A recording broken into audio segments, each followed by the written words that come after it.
بسم اللہ الرحمن الرحیم۔ السلام علیکم ورحمۃ اللہ وبرکاتہ۔ ایک دن حضرت داؤد علیہ السلام زبور شریف کی تلاوت فرما رہے تھے۔ تلاوت کرتے کرتے آپ علیہ السلام پر رکت طاری ہو گئی۔ آپ علیہ السلام کے دل میں یہ خیال آیا کہ اس وقت دنیا میں مجھ سے زیادہ عبادت گزار کوئی نہیں ہے۔ فوراً اللہ تعالیٰ کی طرف سے وحی آ گئی، داؤد فلاں پہاڑ پر جا کر دیکھو، ایک کاشتکار 700 سال سے میری عبادت کر رہا ہے اور اپنے گمان کے مطابق ایک ایسے گناہ سے توبہ کر رہا ہے جو میرے نزدیک گناہ نہیں ہے۔ وہ یہ کہ ایک دن وہ اپنے گھر کی چھت پر تھا اور اس کی ماں نیچے تھی۔ وہ جب چھت پر چلا تو اس کے چلنے سے کچھ گرد و غبار اس کی ماں پر گر گیا۔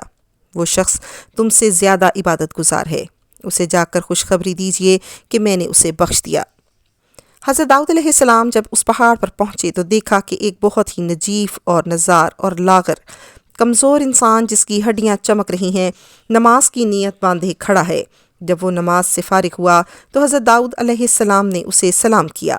اس نے سلام کا جواب دیا اور پوچھا، آپ کون ہیں؟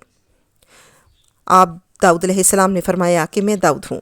بولا، اگر مجھے معلوم ہوتا کہ آپ داؤد ہیں تو جب تک میرے اس گناہ کی بخشش کی دعا نہیں کرتے جس کی وجہ سے میں دنیا چھوڑ کر اس پہاڑ پر آیا ہوں، تب تک میں آپ کے سلام کا جواب نہیں دیتا۔ واللہ ایک دن میں اپنے گھر کی چھت پر چل پھر رہا تھا اور میری والدہ نیچے تھی۔ میرے چلنے سے چھت کا کچھ گرد و غبار ان پر گر گیا۔ اسی وقت میں اس پہاڑ پر آ گیا اور آج 700 سال ہو گئے ہیں۔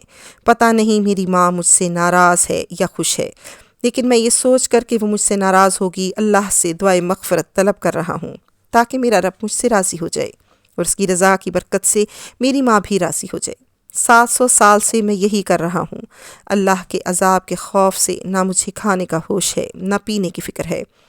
اب آپ میرے پاس چلے آئے ہیں تو آپ نے اتنی دیر تک مجھے نماز سے روک دیا۔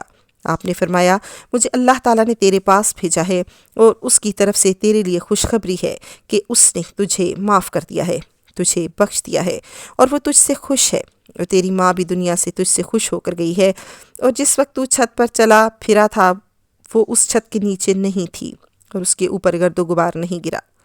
جب اس شخص نے یہ بات سنی تو بولا، اللہ کی قسم، اب اس خوشخبری کے بعد میں جینا نہیں چاہتا۔ وہ فوراً سجدے میں گرا اور بارگاہ خداوندی میں عرض کی، مولا مجھے اٹھا لے۔ اتنا کہتے ہی اس کی روح اس کے جسم سے پرواز کر گئی۔ اللہ اس پر رحم فرمائے۔ اگر آپ نے ابھی تک میرے چینل لائف وتھ سویا کو سبسکرائب نہیں کیا تو کر لیجئے۔ مجھے آپ کی طرف سے ہمیشہ سے حوصلہ افزائی کا انتظار رہا ہے۔ اپنی خصوصی دعاؤں میں مجھے ضرور یاد رکھیے گا۔